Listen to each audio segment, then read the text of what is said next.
पहले समय में गांव में न टेंट हाउस थे और न ही केटरिंग थी, तो बस सामाजिकता।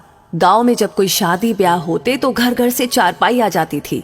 हर घर से थरिया, लोटा, कलछुल, कराही इकट्ठा हो जाता था और गांव की ही महिलाएं एकत्र होकर के खाना बना देती थी। औरतें ही मिलकर दुल्हन को तैयार कर देती थी और रस्म के सारे गीत गा देती थी। तब डीजे अनिल और डीजे सुनील जैसी चीजें नहीं होती थी और ना ही कोई ऑर्केस्ट्रा वाले फूहड़ गाने। गांव के सभी चौधरी टाइप के लोग पूरे दिन काम करने के लिए इकट्ठे रहते थे। हंसी ठिठोली चलती रहती और समारोह का कामकाज भी। शादी ब्याह में गांव के लोग बारातियों के खाने से पहले खाना नहीं खाते थे, क्योंकि ये घरातियों की इज्जत का सवाल होता था। गांव की महिलाएं गीत गाती जाती और अपना काम करती रहती।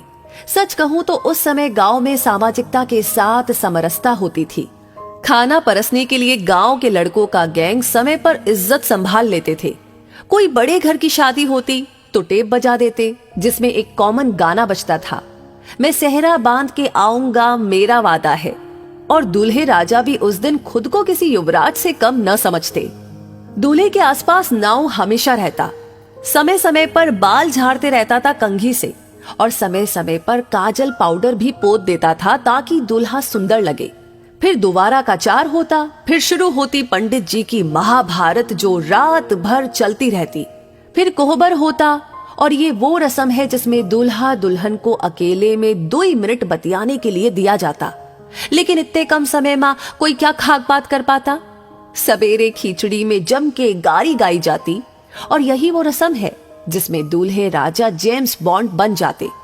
हम नहीं खाएंगे खिचड़ी। फिर उनको मनाने कन्या पक्ष के सब जगलर टाइप के लोग आते। अक्सर दूल्हे की सेटिंग अपने चाचा या दादा से पहले ही सेट रहती थी और उसी अनुसार आधा घंटा की पौन घंटा रिसियाने का क्रम चलता और उसी से दूल्हे के छोटे भाई सहबाला की भी भौकाल टाइट रहती। लगे हाथ वो भी कुछ न कुछ और लहा लेता। फिर एक जयघोष के साथ खिचड़ी के गोले से एक चावल का कण दूल्हे के होठों तक पहुंच जाता और एक विजयी मुस्कान के साथ वर और वधू पक्ष इसका आनंद लेते। उसके बाद अचर धरुवा, जिसमें दूल्हे का साक्षात्कार वधू पक्ष की महिलाओं से करवाया जाता और उस दौरान उसे विभिन्न उपहार प्राप्त होते, जो नगद और श्रृंगार की वस्तुओं के रूप में होते। इस प्रक्रिया में कुछ अनुभवी महिलाओं द्वारा काजल और पाउडर लगे दूल्हे का कौशल परीक्षण भी किया जाता और उसकी समीक्षा परिचर्चा विवाह बाद आहूत होती थी और लड़कियां दूल्हा के जूता चुराती और 101 रुपए में मान जाती। फिर गिने चुने बुजुर्गों द्वारा माड़ो यानी विवाह के कर्म कांड हेतु निर्मित अस्थायी छप्पर हिलाने की प्रक्रिया होती। वहां हम लोगों के बचपने का सबसे महत्वपूर्ण आनंद उसमें लगे लकड़ी के शुंगों यानी कि तोता को उखाड़कर प्राप्त होता था। और विदाई के समय नकद नारायण कड़ी कड़ी 10 रुपए की नोट, जो कहीं 20 रुपए तक होती थी, वो स्वर्गिक अनुभूति होती कि कह नहीं सकते।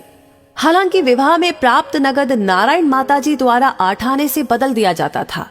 आज की पीढ़ी उस वास्तविक आनंद से वंचित हो चुकी है जो आनंद विवाह का हम लोगों ने प्राप्त किया है।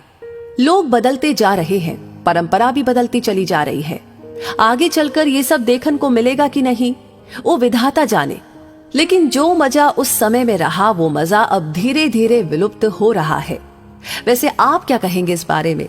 आप कितना सहमत है? आपकी क्या राय है? हमें जरूर बताएं और इस वीडियो को ज्यादा से ज्यादा शेयर जरूर करें। आपका हर एक लाइक, हर एक कमेंट और हर एक शेयर हमें मोटिवेट करता है ऐसी चीजें, ऐसी बातें आप तक पहुंचाने के लिए।